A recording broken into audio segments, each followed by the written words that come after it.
Remember the 16-bit era? Cartridge clicks, CRT glow, and games that showed zero mercy the moment you press start. Tutorials were nearly non-existent, checkpoints were a luxury, and every mistake was met with instant regret. But we kept coming back, memorizing enemy patterns, and turning frustration into hard-earned skill. So today, we're revisiting 12 brutally punishing 16-bit titles that humbled us as kids and still demands respect. Let's press start and relive the pain.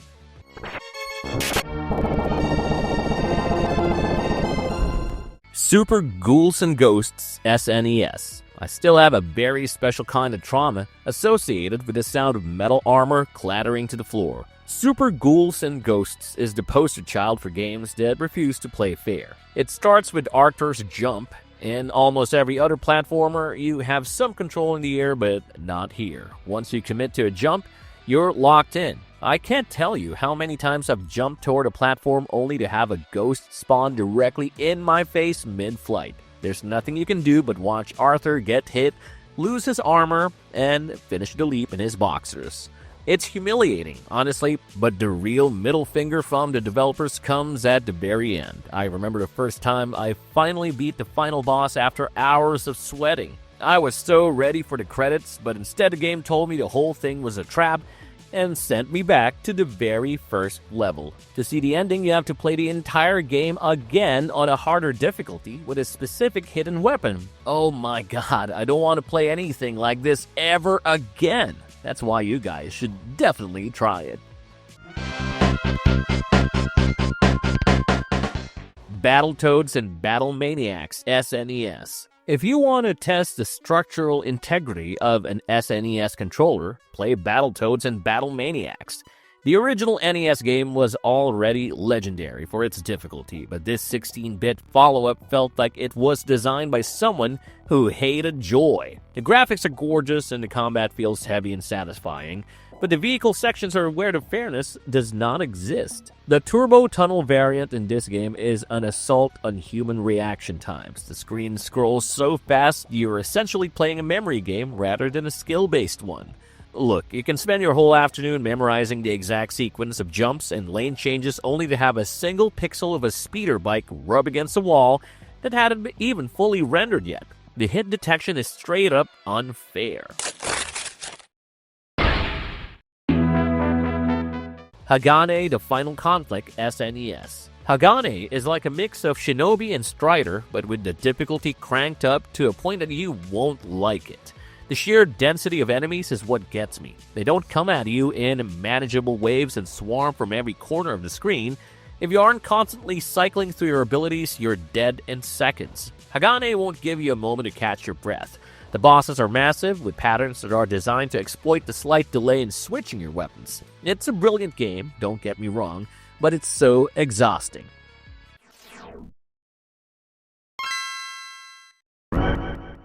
Super R-Type SNES. I love a good shoot-'em-up, but Super R-Type is such a mean game. Most games in this genre give you a fighting chance by providing checkpoints. If you die at a boss, you restart at the boss.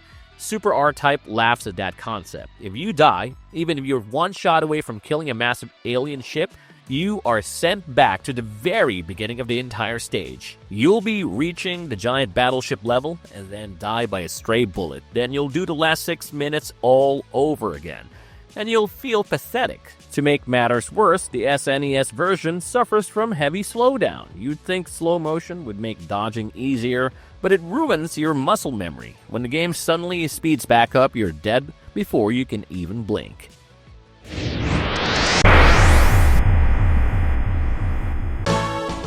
Gradius III SNES. Sticking with SNES shooters, Gradius III is another title that was balanced by a committee of people who wanted to sell strategy guides. The arcade version was notoriously impossible, and while the SNES port is technically easier, it still will mess you up. The hitboxes are the biggest offender here. The Vic Viper feels just a little bit too big for the gap, so the game expects you to fly through. I've lost more lives to the edges of scenery than to actual enemy fire. And then there's the infamous power-up trap. In Gradius, you need your upgrades to survive, but if you die once, you lose everything. Trying to get through tough stages with a base level pea shooter is like trying to win a knife fight with a toothpick. Super Star Wars: The Empire Strikes Back SNES. A game based on a beloved movie would be fun, right? Nope. The Empire Strikes Back on SNES will make you crash out. I used to joke that even the smallest snowflying Hoth had more health than a literal Jedi. The enemies require way too many hits to go down, while Luke is incredibly fragile. Platforming is where the unfair label really comes up. Luke's jump is hard to predict, and the levels are filled with leaps of fate where you have no idea if there's a platform or a pit of spikes below you. I remember the Boba Fett fight being a nightmare. It felt like I was being bullied by a guy with a jetpack who didn't care about the rules of physics.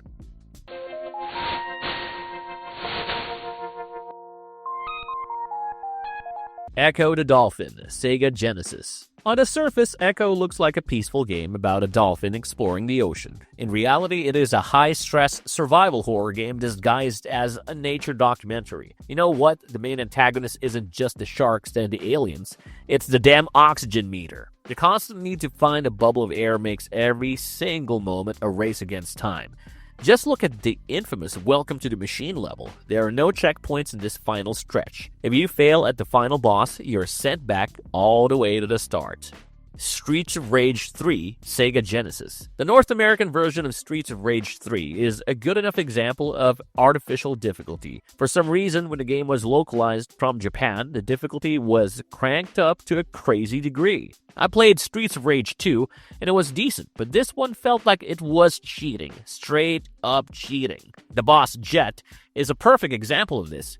He flies and stays out of reach for most of the fight, and when he does come down, his hitboxes are so prioritized that he'll beat almost any move you throw at him. Even on normal difficulty, the US version is like the Japanese insane mode. It turned what should have been a satisfying brawler into a chore of a chip damage and frustration. It's a shame because the new mechanics are actually great, but they're buried under a layer of terrible balancing.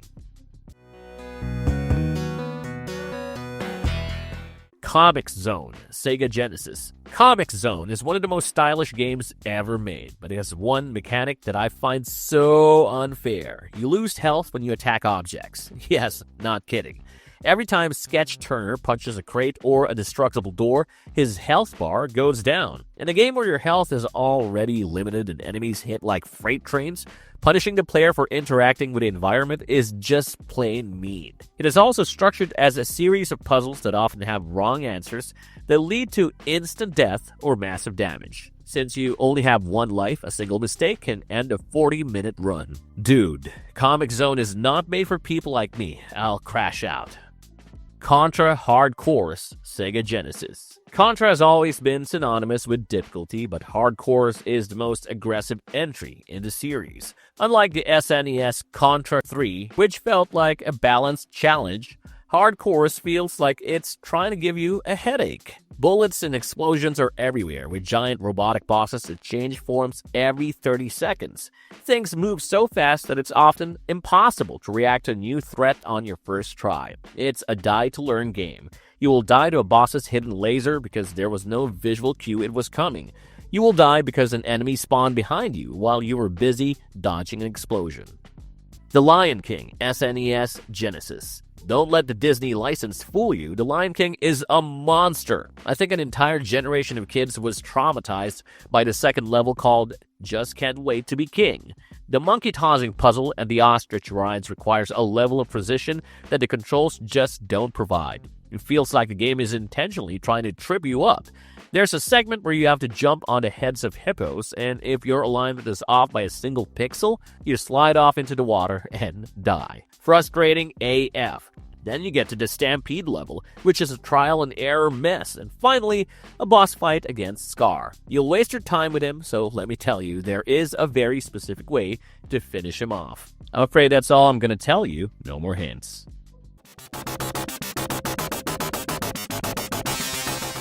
X-Men, Sega Genesis. X-Men on the Sega Genesis is famous for one moment of unfairness that is quite brilliant, though it drove me crazy as a kid. There's a level where, after defeating the boss Mojo, the game tells you to reset the computer. For hours, I searched that level for a switch, a hidden wall, or a terminal. I looked everywhere and found nothing. It turns out the game wanted you to press the physical reset button on your Sega Genesis console. If you pressed it quickly, the game wouldn't reboot, and it would progress to the next level. If you pressed it too long, well, you lose all your progress. Now that's thinking outside of the box, literally. It's a miracle that we figured it out as kids back then without the internet. And that concludes our video on 12 punishing 16-bit games that refuse to play fair. I'm sure you all have vivid memories of your own 16-bit era games. Share us your best and worst moments in the comments down below. As always, you know what to do. Like, share, and subscribe. A subscription is the best way to be updated on all our latest content. This is John of Marvelous Gamers. I'll see you on the next video.